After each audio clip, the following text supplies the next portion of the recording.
What's up YouTube? Dylan here at Dylan's Home Espresso Bar, and we got a fun one in store for you today. Today we are going to be showing you some techniques to take away from this video to get you tamping like a pro when you leave and have the most consistent shots as possible when tamping. Without further ado, roll the intro!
Tamping is oftentimes looked at as the most difficult process when making better espresso.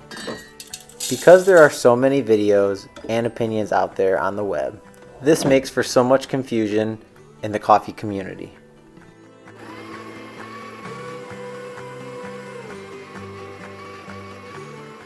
Because of all the confusion in today's world, I am here to make this video to help you out there making better espresso so that you guys are more equipped with the knowledge you need to be successful when pulling the perfect shot of espresso.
So as this video comes to a conclusion, I want to talk about the key steps that we learned today and how you can pull better shots of espresso consistently each and every day.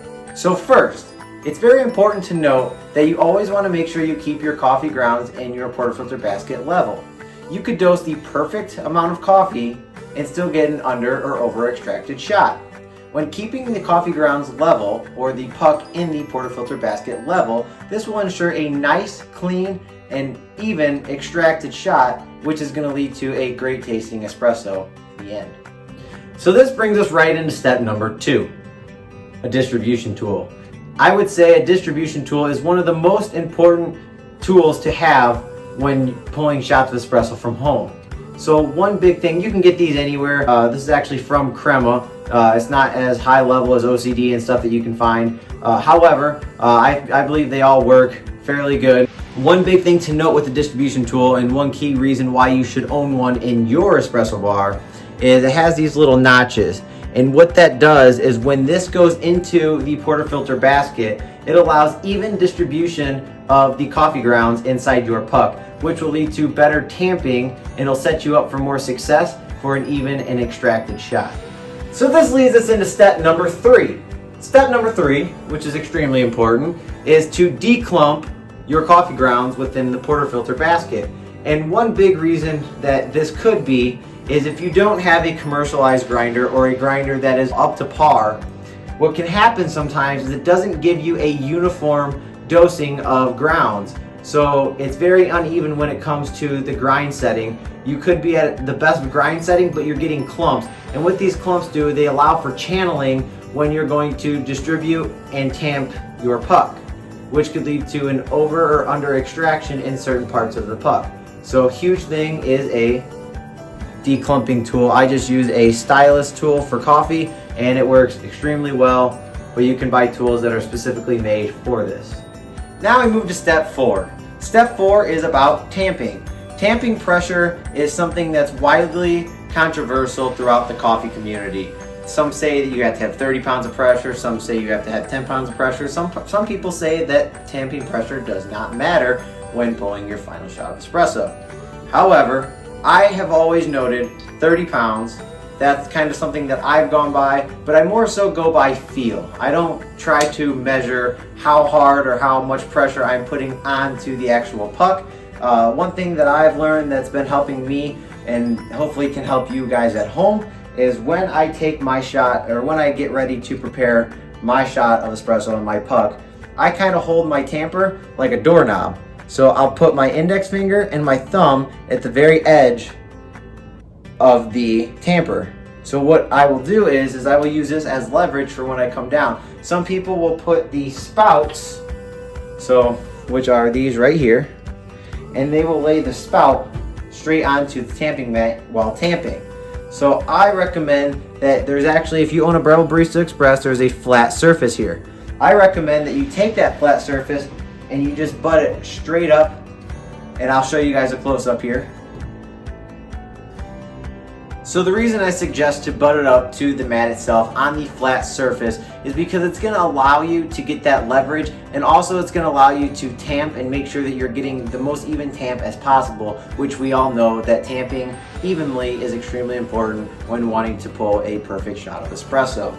So with that being said, when you go to tamp in your portafilter basket, you want to make sure that when you tamp that you push on all 4 sides. So when you first come down, you want to come straight down into the portafilter basket and make sure it's as level as possible, all sides. And then when you get done, you want, after you go on this side, you want to kind of switch your hands and push pressure on this side. So you want to make sure that all 4 corners of the portafilter basket are extremely level and the same amount of pressure. And then you're not going to want to keep spinning it as much as possible because this could disrupt the puck. So one thing that you should know is when you finish tamping, it's extremely important at this point, after you push all 4 corners, all you do is polish it off a little bit. So it's just a little half turn and pick straight up. So again, that's putting your tamper inside the portafilter basket, ensuring that you have an even tamp on both sides, even pressure. You want to make sure that you push on all four corners evenly to ensure that the puck is level. And just want to do a little polish, half turn, lift straight up. So when you do this technique, something that you will notice when this is done correctly is that you are going to have a nice and even puck inside of the portafilter basket, which is going to allow for a smoother and even extraction, which is going to lead to better tasting espresso. So as always, if you guys found this video interesting and helpful to you at home, please help me by clicking that like and subscribe button down below. None of this channel would be possible if it wasn't for you viewers at home. I truly appreciate and love each and every one of you. If you have any questions, please leave them in the comments down below. If you have any future recommendations for videos or for content or just any kind of questions or just talking about your Breville Barista Express or whichever espresso machine that you may own, just go ahead and message me in the comments below. And as always, thank you guys so much for watching Doing Some Espresso Bar. Until next time, peace.